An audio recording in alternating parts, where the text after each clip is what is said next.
ബംഗ്ലാദേശ് മുൻ പ്രധാനമന്ത്രി ഷെയ്ഖ് ഹസീന രാഷ്ട്രീയാഭയത്തിനായി ബ്രിട്ടന് പുറമെ മറ്റ് ചില രാജ്യങ്ങളും പരിഗണിക്കുന്നുണ്ട് എന്നാണ് സൂചന.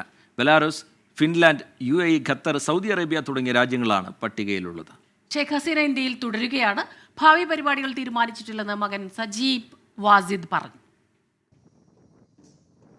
ഹസീനയുടെ സഹോദരി രഹാനയുടെ മകൾ തുലീബ് സിദ്ദിഖ് ബ്രിട്ടീഷ് പാർലമെന്റ് അംഗമാണ്. ബ്രിട്ടനിലേക്ക് പോവുകയാണ്. അതുകൊണ്ട് തന്നെ ഹസീനയുടെ പ്രഥമ പരിഗണന. ഇക്കാര്യത്തിൽ എന്നാൽ കാര്യങ്ങൾ പ്രതീക്ഷിച്ചത്ര വേഗത്തിൽ പുരോഗമിക്കുന്നില്ല. അതുകൊണ്ട് ലണ്ടന് പുറമെ മറ്റു ചില രാജ്യങ്ങളെയും അവർ പരിഗണിക്കുകയാണ്. ബെലാറൂസ്, ഫിൻലാൻഡ് തുടങ്ങിയ രാജ്യങ്ങളിൽ ഹസീനയുടെ ബന്ധുക്കളിൽ ഒരു വിഭാഗം താമസിക്കുന്നു. UAE, ഖത്തർ, സൗദി അറേബ്യ തുടങ്ങിയ രാജ്യങ്ങളും പരിഗണനാ പട്ടികയിലുണ്ട്. ഇക്കാര്യത്തിൽ എന്നാൽ ഭാവി പരിപാടികളെപ്പറ്റി തീരുമാനിച്ചിട്ടില്ലെന്നാണ് ഷെയ്ഖ് ഹസീനയുടെ മകൻ സാജിബ് വാസിദിന്റെ നിലപാട്. അമേരിക്ക രാജിക്കു പിന്നാലെ ഷെയ്ഖ് ഹസീനയുടെ വിസ റദ്ദാക്കിയിട്ടുണ്ട്. ഇന്ത്യയിൽ തുടരാൻ അനുവദിച്ചിട്ടുണ്ടെങ്കിലും ഇത് ബംഗ്ലാദേശിന്റെ താൽപര്യങ്ങൾക്കെതിരാകുന്ന വിധത്തിലേക്ക് മാറുന്നതിനെ ഇന്ത്യയും അംഗീകരിക്കുന്നില്ല.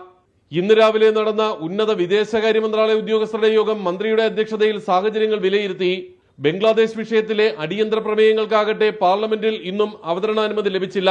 ആർ രാധാകൃഷ്ണൻ, 24, ഡൽഹി.